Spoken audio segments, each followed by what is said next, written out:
আসসালামু আলাইকুম, welcome back to my channel my কিচেনে আরও একবার স্বাগতম। চলে আসলাম আরও একটি রেসিপি নিয়ে আপনাদের মাঝে। আশা করছি আজকে রেসিপিটা আপনাদের কাছে অনেক বেশি ভালো লাগবে। আজকে আপনাদের সাথে শেয়ার করব সবজি বিরিয়ানি। চাইনিজ রেস্টুরেন্টে যেভাবে সবজি বিরিয়ানি তৈরি করে থাকে সেভাবে। তাহলে চলুন কথা না বাড়িয়ে মূল উপকরণে চলে যাই। এখানে প্রথমে আমি নিয়েছি দুটো ডিম। এখানে দিয়ে দিব স্বাদ মতো লবণ, দিয়ে দিব ব্ল্যাক পেপার হাফ টেবিল চামচ, দিয়ে দিব হাফ টেবিল চামচ মরিচের গুঁড়ো। এবারে সব উপকরণগুলো ডিমের সাথে খুব সুন্দর মতো মিক্স করে নেব। দেখেন আমার কিন্তু মিক্স করা হয়ে গেছে। এবার আমি একটা প্যান বসিয়ে দিয়েছি। এখানে দিয়ে দিব 3 থেকে 4 টেবিল চামচ সয়াবিন তেল। এবার আমি ফেটে রাখা ডিমটা দিয়ে দিব। আমার ডিমটা ভাজা হয়ে গেছে। এবার আমি কিউব করে কেটে নিব। এটা আপনারা ছুরির সাহায্যে করতে পারেন।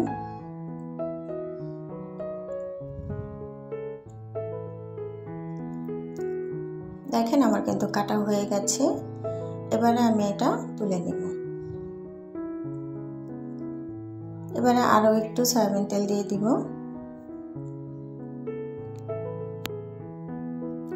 এবার আমি এখানে বড় একটা রসুন খুব সুন্দর মতো কুচিয়ে রেখেছিলাম, সেটা দিয়ে দিচ্ছি। এবারে হালকা ব্রাউন কালার আসা পর্যন্ত একটু ভেজে নেব।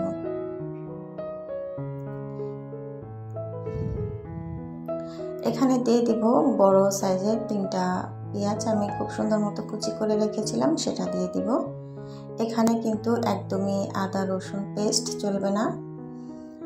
এখানে দিয়ে দিলাম সয়াবিনটা আগে থেকে আমি ভিজিয়ে রেখেছিলাম, ভিজিয়ে খুব সুন্দর মতো ধুয়ে রেখেছিলাম।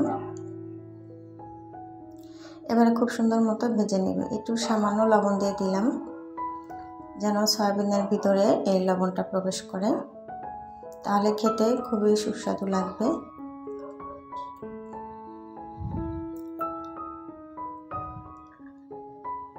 দেখেন আমার কিন্তু সয়াবিনটা খুব সুন্দর মতো ভাজা হয়ে গেছে। এখানে দিয়ে দিব সয়া সস। সয়াবিনের পরিবর্তে আপনারা কিন্তু এখানে মুরগির মাংসটা ব্যবহার করতে পারেন। আমি যেহেতু চাইনিজের স্টাইলের আমি তৈরি করব বিরিয়ানিটা, সেজন্য আমি সয়াবিনটা দিয়ে দিচ্ছি। এখানে দিয়ে দিব টমেটো সস, দিয়ে দিব কাঁচামরিচ। এবারে সব উপকরণগুলো আমি খুব সুন্দর মতো একটু ভেজে নেব।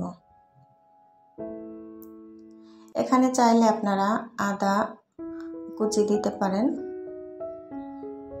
তো এখানে দিয়ে দিব আমি পাতাকপি। আমি আজকে সম্পূর্ণ বিরিয়ানিটা আমি কিন্তু ফ্রোজেন করা যে সবজি ছিল সেগুলো দিয়ে করছি। দিয়ে দিব গাজর কুচি।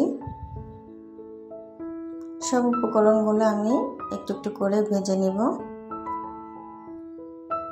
এখানে আপনারা আরও কিছু সবজি ব্যবহার করতে পারেন, যেমন ব্রোকলি, ফুলকপি এগুলো দিতে পারেন।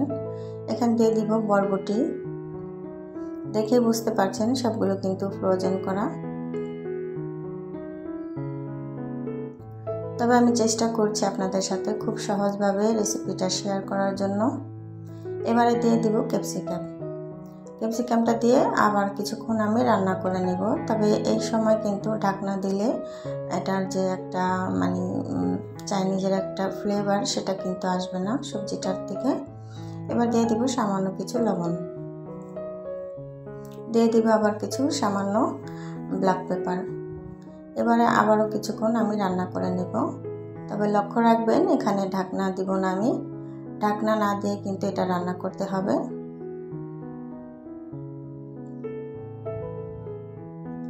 তো দেখেন আমার কিন্তু রান্নাটা একবারে কমপ্লিট হয়ে গেছে। এবারে আমি হাফটা তুলে রাখবো একটা বাটিতে। যারা এই পর্যন্ত দেখছেন একটি লাইক দিতে ভুলে গেছেন, প্লিজ একটি লাইক দিয়ে আমার ভিডিওটি কন্টিনিউ করবেন। তো আমি হাফটা তুলে নিয়েছি। এবার বাকিটা কড়াইয়ের ভিতরে রেখে দিলাম। তো এখানে আমি আগে থেকে বাসমতি চাল বয়েল করে রেখেছিলাম, সেটা আমি দিয়ে দিচ্ছি। যেভাবে আমরা বাসায় বিরিয়ানি রান্না করে থাকি, চাইনিজ রেস্টুরেন্টে যেভাবে রান্না করে আমি ঠিক সেভাবে আপনাদের সাথে শেয়ার করার চেষ্টা করলাম। যারা ফেসবুক পেজ থেকে দেখছেন আমার চ্যানেলটি এখনও ফলো দেন না, প্লিজ আমার চ্যানেলটি ফলো দিয়ে রাখবেন। যারা ইউটিউব থেকে দেখছেন আমার চ্যানেলটি সাবস্ক্রাইব করে দিবেন। যারা এই কাজটি আগে থেকে করেছেন তাদেরকে অসংখ্য ধন্যবাদ। এবার আমি আস্তে আস্তে করে বাকি সবজিগুলো উপর দিয়ে দিব।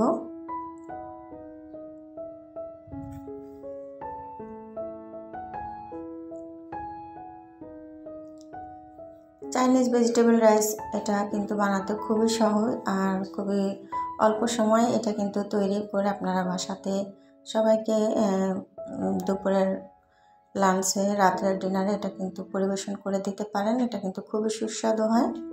আর এখানে আমি ভেজে রাখা যে ডিমটা ছিল ওটা কিছুটা দিয়ে দিলাম, বাকিটা পরে দিব। এবার আবারও কিছু রাইস আমি উপর দিয়ে দিচ্ছি। তবে এখানে আমি বাসমতি চাল ব্যবহার করেছি, আপনারা চাইলে পোলাও চালটা ব্যবহার করতে পারেন।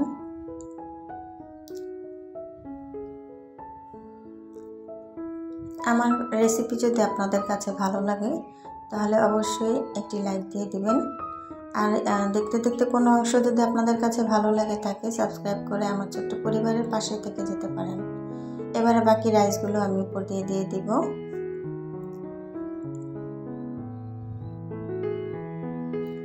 তো এই তো আমি বাকি যে ডিমটা ছিল ডিমটা আমি উপর দিয়ে দিচ্ছি।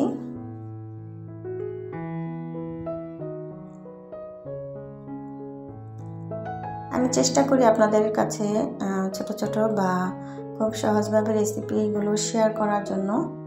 তো এই তো দেখেন আমি কিন্তু উপর থেকে কিছু ধনিয়া পাতা কুচি দিয়ে দিচ্ছি।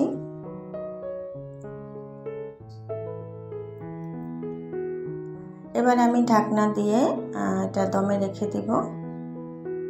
এখানে যে ছিদ্রটা আছে এটা আমি একটা কাগজ বা এখানে একটা দারচিনি দিয়ে আমি এটা ঢেকে দিব। এবারে দেখেন এটা কিন্তু মাশাআল্লাহ কমপ্লিট হয়ে গেছে। তো দেখে বুঝতে পারছেন কতটা ঝরঝরা হয়েছে। এবার আলতো হাতে এই রাইসটাকে আমি উল্টে পাল্টে দিব।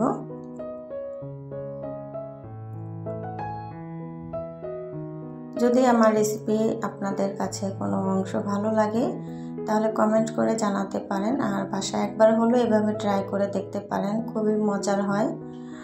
একদম চাইনিজ রেস্টুরেন্টের মতো সবজি বিরিয়ানি বা সবজি পোলাও।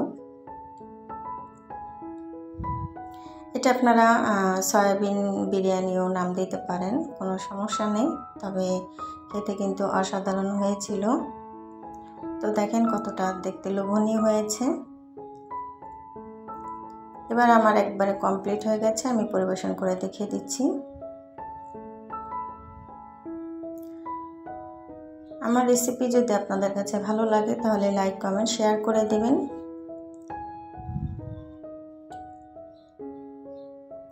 দেখেন কতটা লোভনীয় হয়েছে, আমি একবারে কাছ থেকে দেখিয়ে দিচ্ছি। এটা যতটা লোভনীয় হয়েছে দেখতে, খেতেও কিন্তু দুর্দান্ত স্বাদের হয়েছিল। তবে বাসায় একবার হলো আপনারা কিন্তু ট্রাই করতে পারেন, আশা করছি অনেক বেশি ভালো লাগবে। তাহলে আজকে এই পর্যন্ত, সবাই ভালো থাকবেন, সুস্থ থাকবেন। নতুন কোনো রেসিপি দিতে আবারও দেখা হবে। আজকে এখান থেকে আপনাদের কাছ থেকে আমি বিদায় নিচ্ছি। এতক্ষণ ধৈর্য ধরে যারা আমার ভিডিওটি দেখছেন তাদেরকে অসংখ্য ধন্যবাদ, দোয়া ও ভালোবাসা রইল। সবাই সবার জন্য দোয়া করবেন, সবাই সবাইকে সাপোর্ট দিবেন। আজকে এই পর্যন্ত, আল্লাহ হাফেজ, আসসালামু আলাইকুম।